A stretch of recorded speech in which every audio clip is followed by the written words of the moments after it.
So let's talk, we're going to get into price strategies, just some of the ways that we can set prices. Before that, I want to talk about some of the legal issues associated with pricing.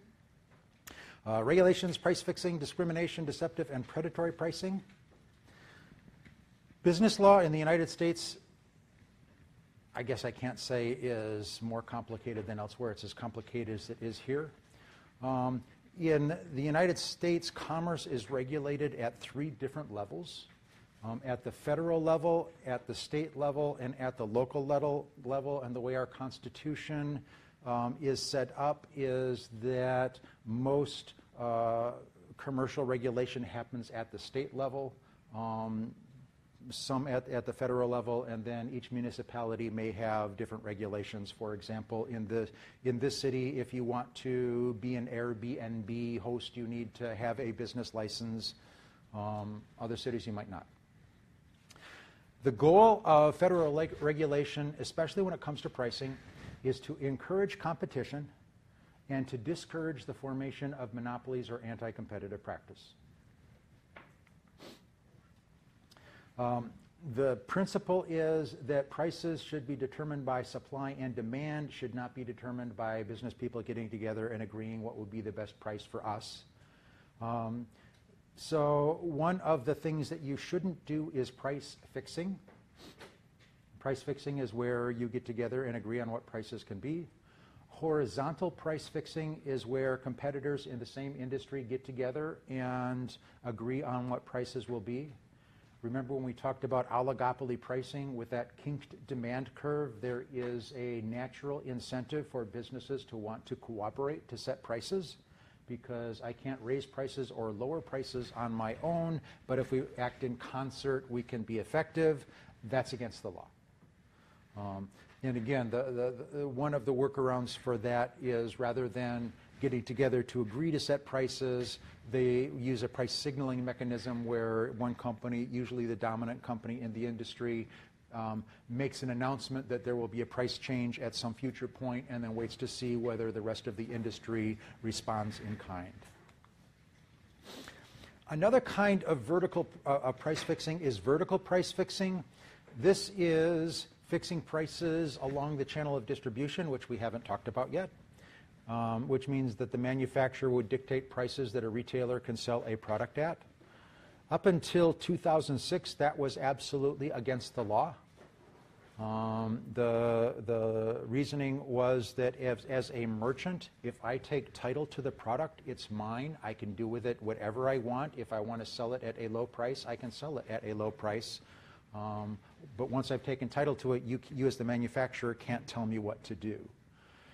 In 2006, there was a Supreme Court decision that said that vertical price fixing is not illegal per se. That means it's not illegal always. There could be situations where vertical price fixing is okay. The idea would be there may be situations where vertical price fixing encourages competition. And the example would be if, for example, I wanted to compete against Coca-Cola by selling a soft drink. Well, obviously, I'm at a huge disadvantage against Coca-Cola because they've got, brand equity, brand awareness, and I have to break through that in order to even have a chance.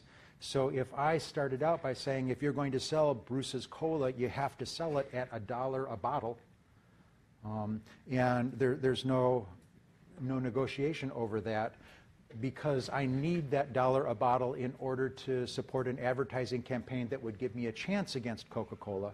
The courts might say, yes, that is actually pro-competition, because even though I am fixing the price as a manufacturer, I'm bringing competition into a marketplace where competition didn't exist before, so it's good.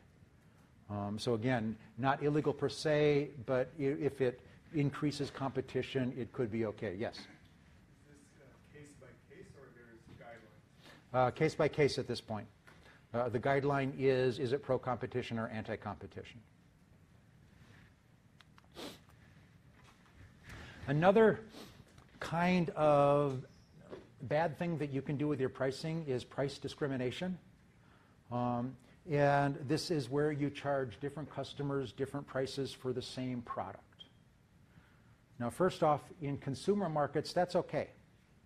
You go to a car lot, you're expected to negotiate for the price, and you would expect if you're a better negotiator, you're going to get a better price. If you're on an airline, no two people pay the same price for the tickets. That's price discrimination. We call that price rationing. However, in the business-to-business sector, it's illegal to sell the same product to two different companies at different prices, unless there's an economic justification for it. And the idea would be if I was a manufacturer and, if I was a retailer and I had a lot of power and another retailer came into business, if I arranged with the manufacturer to you sell your product to me at a lower price than you're selling to this upstart, then we can put this upstart out of business and we can both make a lot more money. That's wrong. That's price discrimination. The defense against price discrimination is you are allowed to charge different business customers different prices for the same product if there's an economic justification for the price difference. So if I'm Procter & Gamble and I'm selling detergent to Safeway, I'm selling detergent to Safeway by the trainload, and I, hundreds of thousands of dollars of business every year, as opposed to selling detergent to Bruce's Corner Store, and Bruce's Corner Store buys 3 bottles of detergent a year.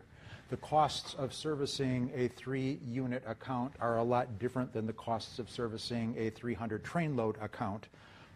Therefore, it would be legitimate to charge Bruce's Corner Store a higher price for the detergent because the costs of selling to Bruce's Corner Store are higher.